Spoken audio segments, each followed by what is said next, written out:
Bonjour et bienvenue sur largus.fr. Aujourd'hui, on confronte la Renault Clio qui a été récemment lancée face à la toute dernière génération d'Opel Corsa.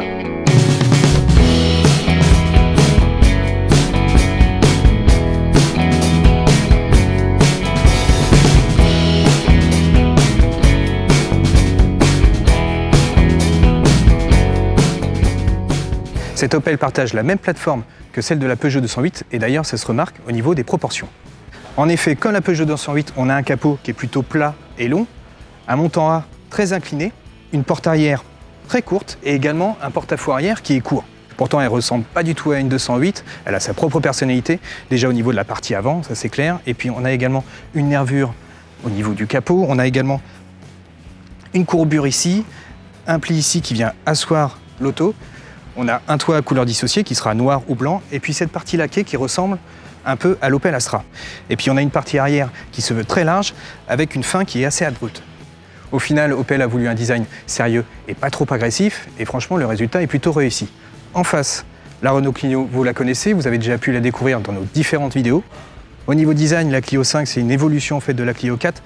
Elle paraît plus grande, plus mature, et en fait elle rappelle un petit peu l'esprit de la Renault Mégane. Au final, ces deux concurrentes jouent dans le même registre, c'est-à-dire qu'elles misent d'abord sur le côté classique que l'originalité, mais est-ce le cas aussi à l'intérieur?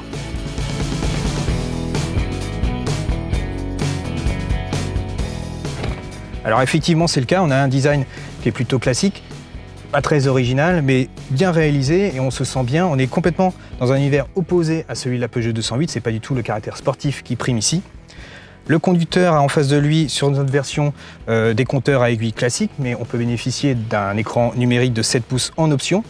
On a également un écran tactile de 7 ou 10 pouces qui est légèrement orienté vers le conducteur, donc ça c'est plutôt bien. Via cet écran, on peut commander la climatisation, mais on a également des commandes déportées avec des accès directs.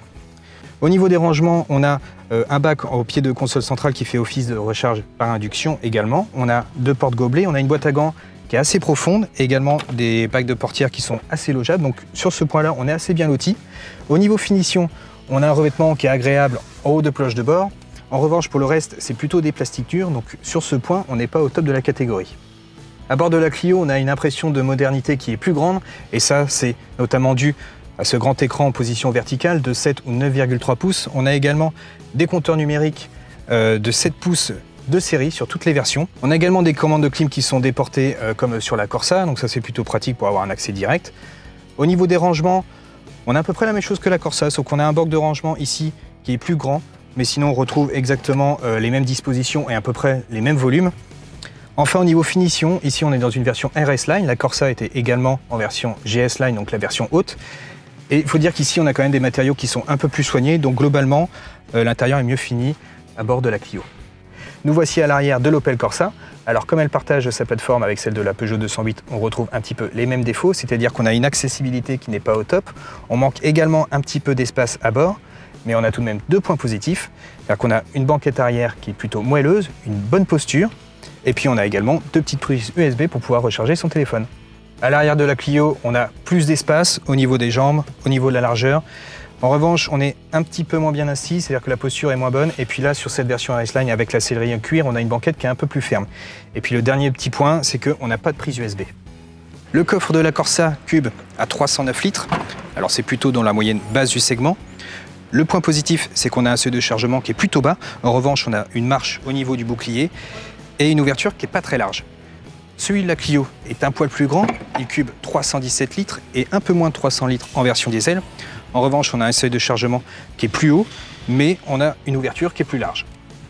Au chapitre motorisation, la Corsa offre 3 blocs à essence de 75, 100 et 130 chevaux, un seul diesel de 100 chevaux, ainsi qu'une boîte automatique à 8 rapports.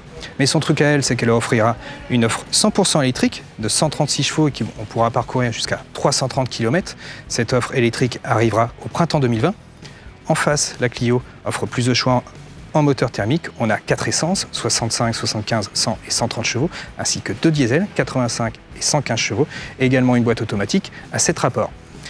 Cette Clio n'aura pas d'offre électrique, elle aura une offre hybride non rechargeable qui arrivera mi-2020. En conclusion, cette nouvelle Opel Corsa a nettement progressé par rapport à sa devancière. Au niveau des tarifs, elle sera très bien positionnée, voire même un petit peu moins chère que la Clio, soit environ 1 000 € en cœur de gamme. Elle aura aussi l'avantage de proposer une offre 100% électrique.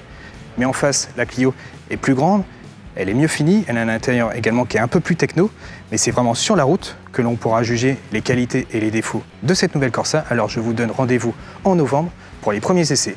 Sur ce, j'espère que vous avez apprécié cette vidéo, n'hésitez pas à laisser des commentaires, à liker, et je vous dis à bientôt sur lagus.fr.